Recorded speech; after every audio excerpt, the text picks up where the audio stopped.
Hi first graders, we're back for our second read aloud of this week, and yesterday we started our week of fairy tale read alouds with Little Red Riding Hood. Today we're going to read a twist on a different original fairy tale, the story of the Three Little Pigs. But today we're going to be reading the true story of the Three Little Pigs by A.Wolf. And what's going to be a little bit different about this story from the original story of the Three Little Pigs is that in this story, the wolf is the one whose point of view we're seeing the story from. And we're hearing what the wolf thinks what happened. Usually, like in the original story of the Three Little Pigs, we hear what happened from the pig's point of view. And they thought that the wolf was the one who blew their house down and he was the bad guy, right? But in this story, there's a little bit of a twist. So I want you to pay attention to that as I read. The title of this story is The True Story of the Three Little Pigs by A.Wolf, as told to Jon Scieszka and illustrated by Lane Smith. And it kind of looks like the front cover of this book is maybe from a newspaper article. Like it looks like that might be on the front cover of the newspaper or something like that. Okay. The True Story of the Three Little Pigs by A.Wolf. To Jerry and Molly. That's the dedication page. Everybody knows the story of the Three Little Pigs. Or at least they think they do. But I'll let you in on a little secret. Nobody knows the real story because nobody has ever heard my side of the story. Who do you think's talking? The wolf. All right, let's hear what the wolf has to say about the true story of the Three Little Pigs. I'm the wolf, Alexander T. Wolf. You can call me Al. I don't know how this whole big bad wolf thing got started, but it's all wrong. Maybe it's because of our diet. Hey, it's not my fault wolves eat cute little animals like bunnies and sheep and pigs. That's just the way we are. If cheeseburgers were cute, folks would probably think you were big and bad too.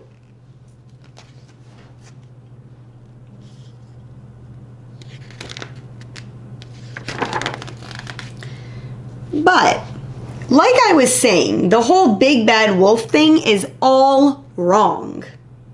The real story is about a sneeze and a cup of sugar.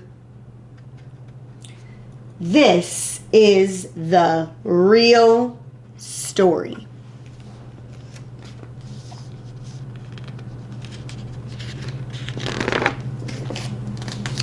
Way back in Once Upon a Time, I was making a birthday cake for my dear old granny. I had a terrible sneezing cold. I ran out of sugar.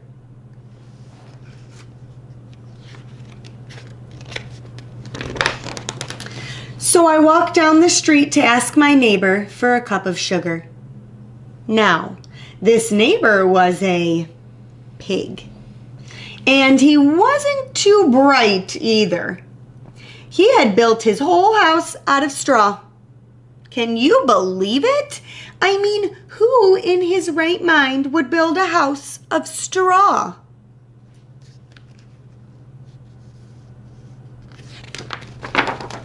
So, of course, the minute I knocked on the door, it fell right in.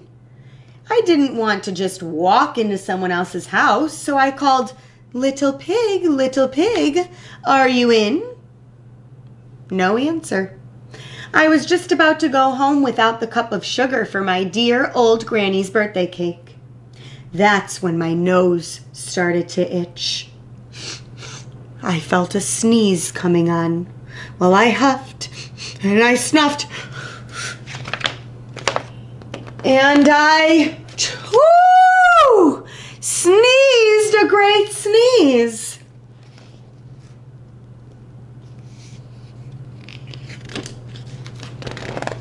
And you know what? That whole darn straw house fell in.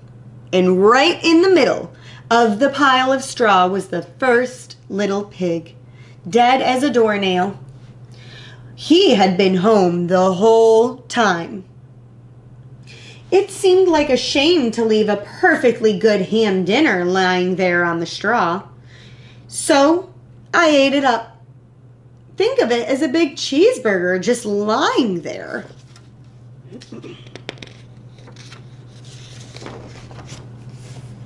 I was feeling a little better, but I still didn't have my cup of sugar. So I went to the next neighbor's house. This neighbor was the first little pig's brother. He was a little smarter, but not much. He had built his house of sticks. I rang the bell on the stick house. Ding dong. Nobody answered. I called, "Mr. Pig, are you in?" He yelled back, "Go away, Wolf, you can't come in. I'm shaving the hairs on my chinny chin chin."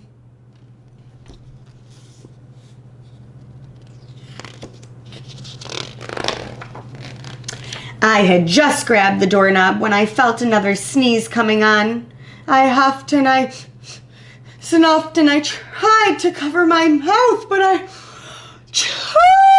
sneezed a great sneeze. And you're not going to believe it, but this guy's house fell down just like his brother's. When the dust cleared, there was the second little pig, dead as a doornail. Wolf's honor.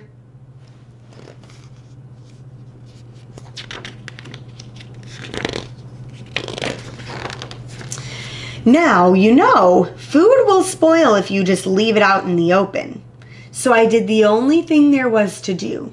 I had dinner again. Think of it as a second helping. I was getting awfully full, but my cold was feeling a little better, and I still didn't have that cup of sugar for my dear old granny's birthday cake. So I went to the next house. This guy was the first and second little pig's brother. He must have been the brains of the family. He had built his house out of bricks. I knocked on the brick house. No answer. I called, "Mr. Pig, are you in?" And do you know what that rude little porker answered? "Get out of here, Wolf! Don't bother me again!"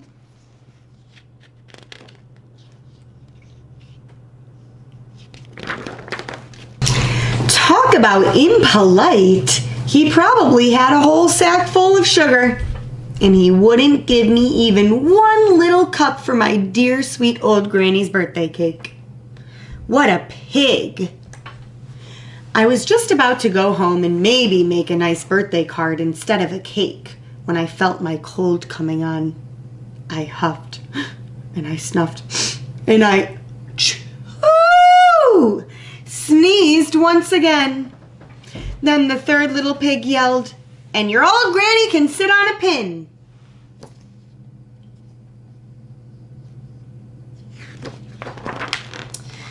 Now, I'm usually a pretty calm fellow, but when somebody talks about my granny like that, I go a little crazy. When the cops drove up, of course, I was trying to break down this pig's door, and the whole time I was huffing and puffing and sneezing and making a real scene.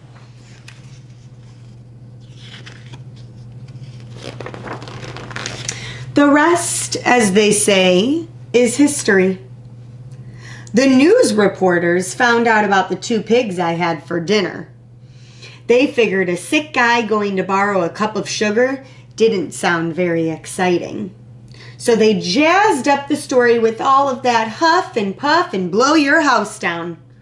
And they made me the big bad wolf. That's it.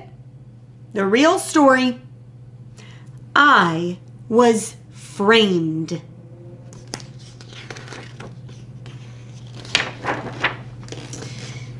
But maybe you could loan me a cup of sugar.